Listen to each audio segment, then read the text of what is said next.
देखिए यहाँ पे जो है 3 क्वेश्चन है, समझ में आ रहा है ना, फर्स्ट सेकंड थर्ड। 10 क्लास का जो त्रिभुज है उसमें सबसे इम्पोर्टेंट क्वेश्चन है और इसके बिना कोई भी बोर्ड एग्जाम होता नहीं है, बता दे रहे हैं। कोई भी बोर्ड एग्जाम देख लीजिए प्रीवियस ईयर का, इस तरह का क्वेश्चन जरूर रहेगा त्रिभुज चैप्टर से, ठीक है ना। तीनों से बहुत कुछ हमको सीखने को मिलेगा, ध्यान से सुनिएगा। जैसे देखिए यहाँ पे कह रहा है 2 समरूप त्रिभुजों का क्षेत्रफल का अनुपात, मतलब 2 समरूप त्रिभुज के क्षेत्रफल का अनुपात दिया है तो हमको क्या निकालना है, भुजाओं का अनुपात क्या करना है, ज्ञात करना है, ठीक है। तो इसको देखिए चूंकि 1 नंबर का इसलिए ज़्यादा इस पर समय नहीं देना है हमको, ठीक है। ज़्यादा से ज़्यादा सोचना है, तुरंत हमको ज़्यादा कैलकुलेशन से बचना है ताकि समय बचे, ठीक है। तो ऐसा सोचिए कि 2 चीज़ यहाँ पे दिया है कि एक दिया है कि क्या क्षेत्रफल का अनुपात और एक निकालना है हमको भुजाओं का अनुपात। तो इसमें कौन बड़ा रहता है, क्षेत्रफल का अनुपात करेंगे तो बड़ा आएगा कि भुजा का अनुपात करेंगे तो बड़ा आएगा, कौन सा, क्षेत्रफल का अनुपात बड़ा आएगा। और निकालना क्या हमको, भुजा का अनुपात। तो जब भुजा का अनुपात पूछे तो हम जो क्षेत्रफल का अनुपात दिया है ना उसका क्या रख देंगे, अंडर रूट कर देंगे, ठीक है ना। जो क्षेत्रफल का अनुपात है उसको क्या करेंगे, अंडर रूट रख देंगे। तो किसका माना, किसका अनुपात आ जाएगा, भुजा का अनुपात। तो 5 के 25 का क्या हो जाएगा 5, 64 का क्या हो जाएगा 8, 5। समझ में आ रहा है ना। और ये क्वेश्चन जो है इसका उल्टा है, इसमें दे रहा था क्षेत्रफल का अनुपात, बताना क्या था, भुजा का अनुपात। इसमें दिया है भुजा का अनुपात, समझ में आ रहा है ना, भुजाओं का अनुपात दिया है और क्षेत्रफल का अनुपात क्या करना है, ज्ञात करना। तो क्षेत्रफल का अनुपात जाहिर सी बात है, जब क्षेत्रफल का अनुपात करेंगे तो बड़ा आएगा, नहीं आएगा तो बड़ा आएगा तो क्या करेंगे, इसी का स्क्वायर कर देंगे, ठीक है। जो 3:4 था इसका क्या करेंगे, स्क्वायर।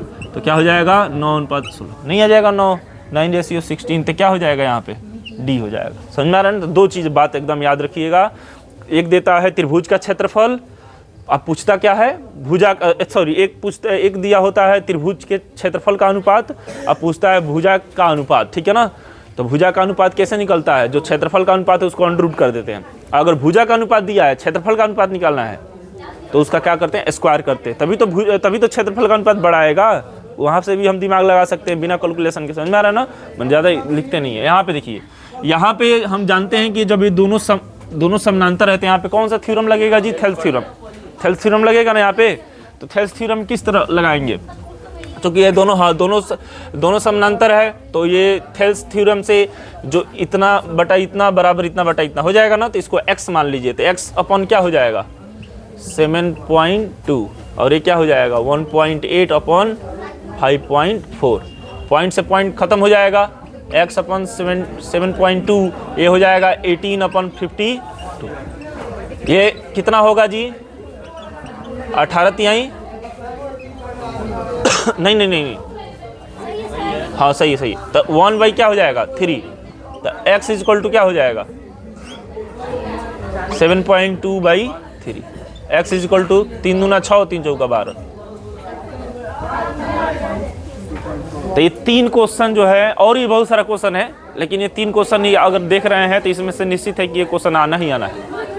कोई जरूरी नहीं कि ऐसा सिंपल वे में दे दे, वहाँ पे नाम भी रख दे सकता है कि त्रिभुज ABC का क्षेत्रफल मान लीजिए 100 है और त्रिभुज PQR का क्षेत्रफल 64 है, ठीक है ना। तो इनके भुजाओं के संगत भुजाओं का अनुपात क्या करना है, ज्ञात करना है। तो उससे नहीं मतलब है त्रिभुज कौन सा नाम दिया क्या दिया, बस ये देखना है कि पहले त्रिभुज का क्षेत्रफल 100 है और दूसरे का क्या है 64 है। तो 100:64 है। भुजा का जब पूछ रहा है तो 10 हो जाएगा और क्या हो जाएगा 8 हो जाएगा, नहीं हो जाएगा 8×64। भुजा का अनुपात पूछ रहा है तो उसका रूट कर देंगे। समझ में आ रहा है ना बात। इस तरह मैंने 2 चीज़ें, और ये जो है थेल्स थ्योरम है, जब ये समानांतर होता है कोई जरूरी नहीं कि आप कोई भी वो नहीं दे सकता है, ठीक है ना। तो हम अनुपात करेंगे, जो नहीं दिया उसको क्रॉस करेंगे, नहीं निकाल लेंगे। तो ये तीनों बिल्कुल याद रखिएगा, ठीक है।